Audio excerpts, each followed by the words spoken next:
The Raiders had that COVID issue with their offensive line. Right. So we don't know what they went through last week. We saw them beat Kansas City. So we know they're talented. Cleveland, everybody talks about what an impressive win it was, but they needed to come from behind multiple times to beat Cincinnati. Now the Odell Beckham situation. So the question becomes, this to me feels like this is like a fascinating game. Like the Raiders here, I think we've undervalued them because of last week, Tampa, the COVID stuff. We don't know what they were going through internally.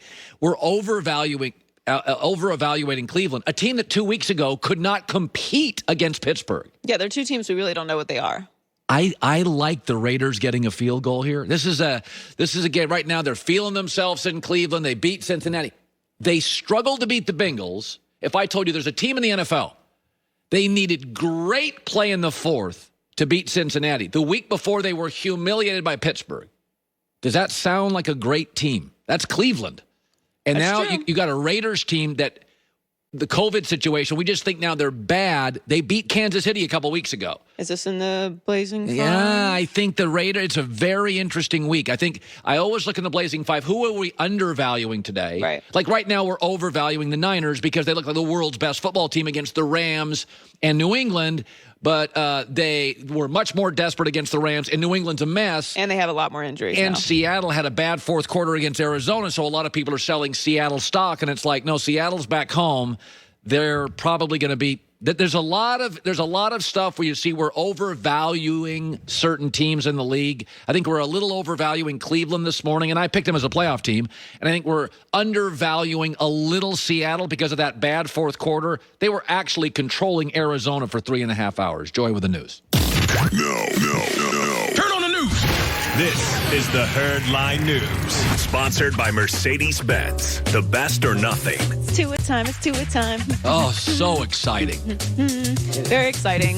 The Dolphins will get their first real look at Tua this weekend when he gets his first start. Ryan Fitzpatrick did not hide his disappointment when he got benched for the rookie, but Brian Flores believes the culture of the team is built to handle the change.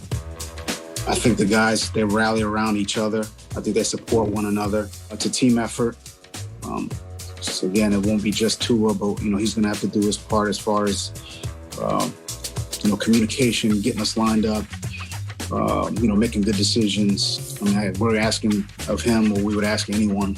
The Dolphins are trending in the right direction, and they've kind of always been, well, at least for the last 10 years or so, this kind of like middle of the road team. No one really trusts them. Like, they're not bad, but they're not good. That's exactly what they are. We don't trust them, but they always have good players. Right. Well, I wanted to take a look at what I've already lived through, but just to put it in perspective of what the Dolphins have gone through at the quarterback position, it's pretty dramatic. They've had 21 different starting quarterbacks start at least one game since 2000.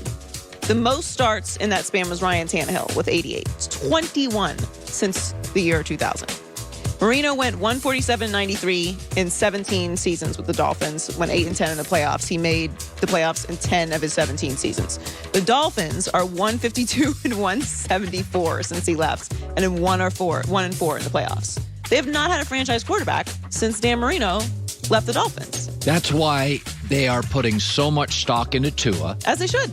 Absolutely. It's What not Joe about Platt just said is 100% correct. It's not about winning this weekend. And by the way, I think they're only a 4-point dog. This is actually a perfect spot because the Rams, off a hugely impressive Monday night performance, have to fly 3,000 miles to the Dolphins off a bye. This may be another Blazing Five pick. Interesting. I completely agree with Joel.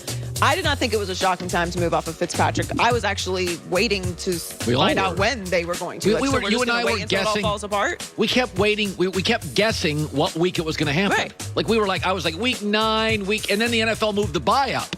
So the league kind of forced Miami's hand. They were going to do it at the bye week. Clearly, they just moved the bye week up. Why not give him an extra week to prepare? With the number ones. We always knew that they were going to move off of Fitzpatrick. Yeah. Fitzpatrick said he knew until the move was actually made, Right. and then he's saying he's surprised.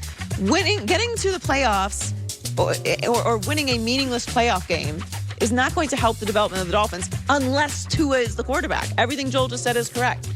winning organizations, I, having had the privilege of being born and raised in Pittsburgh, Pennsylvania, and watching the Steelers my entire life, know what a winning organization does. Yeah. The standard is the Super Bowl, not making the playoffs. That's not what winning organizations do. That's not success. If you're building, then yes, that's a successful season. Like if they were to make it this year with Tua. Getting to the playoffs with Fitzpatrick does nothing for the development of the Dolphins. It's mediocrity, and I'm not interested in it. Tom Brady's decision to leave New England for Tampa Bay has been working out very well for him. He is clearly winning that divorce right now. And Peter King thinks he should have seen the move coming after Brady's last game with the Patriots. He spoke with Brady right after the loss and says, looking back, he sees that Brady's demeanor wasn't just because of the game's outcome. Tom Brady was, I would call him despondent that day. One thing that I can't help but thinking is that he knew for a quarterback, New England was hopeless. You tell me if there is one offensive player on that team that causes a defensive coordinator to game plan against him. There is not one. Cam. Yeah, I mean, Peter said it on our show the other day. There's no weapon on the offensive side of the ball. And for the Brady knew Patriots right, and Cam was not there, obviously, because Brady was the quarterback. So the only player when Brady was there that the defensive coordinator would plan for was Brady. And in this case, it's Cam. There's no offensive weapons that make defensive coordinators nervous, and Brady knew that. So him leaving makes perfect sense. Why do you want to end your career in that situation? Why, when your input is given, is it not taken? And you're Tom Brady. This was like a fork in the road that we all saw coming, yes. Right? I'm not married to romance, right? Oh, God, me neither. Like, if things end that way, wonderful. I mean, who doesn't love a good love story? It's fantastic. Happy ending, it's great. But then there's like reality where, you don't like each other all the time. And sometimes you like spend some time apart and then you come back together and then like you work some things out and you make some exceptions or you just decide to work it out, right? Or you just divorce. And that's fine too, because at the end of the day, you guys both have journeys you have to go through in life. And that's really what happened with the Patriots and Tom Brady. Like, yes, would have been romantic for him to end his career there as the greatest player of all time. Sure. But it's also a spin-off story that he went to Tampa Bay and could very well win a Super Bowl this year. Yeah. All stories are available. Zach Ertz's contract with the Eagles is up after the 2021 season, and there has not been much progress on an extension, but there is some interest from other teams. Oh, Packers. The Eagles reportedly got calls from the Packers and the Ravens. He'd be a great fit for Green Bay. About the tight end, yes. Offers were made, but Ertz hurt his ankle and had to be placed on injured reserve instead. I don't think Philadelphia should. But my question is, Philadelphia, I still think is going to win that division. So I'm not sure if I'd do that. Well, the trade deadline is Tuesday, November 3rd. Big day, November 3rd, huh? 4 p.m. Eastern. Ertz is in his... It's going to be an active there may be a Tuesday. trade in the White House, too, so who knows? Well, Ertz is in his 8th season and turns 30 in November. He has 24 receptions, 178 yards, and 1 touchdown. Dallas Goedert's rookie deal is also up after the 2021 season. He's only played in 3 games. Okay, so Philadelphia's saying... also hurt his ankle. Philadelphia's saying we can't pay for both. Let's move one. Yes, and it's time for Ertz to get paid. So, yes, this would have been a trade you'd make before, obviously, he got injured, but it may still be available depending on how long the injury is. Let's be honest about New England. After Aaron Rodgers and a couple of their linebackers, Green Bay's not paying anybody. They're not paying Aaron Jones big money yet, are they? They're not paying Devontae Adams big money yet. You can afford to pay Zach Ertz. I mean, they're not. Again, it's not like Seattle where you're going to pay Jamal and Bobby Wagner. Now you're paying Dunlap. You're paying. Who's Green Bay paying? Aaron Rodgers deserves the money, and the linebackers both came over, made good money, not outrageous money in the free agency a year ago. Like, go pay Zach Ertz. Zach Ertz deserves to be paid, and he can still produce at a high level, obviously, when he is healthy. So he's a volume tight end. Aaron needs another weapon. He's made it clear he wants to stay in Philadelphia, but again, like this is clearly not how it's going to work out. You're not going to have both if you have Dallas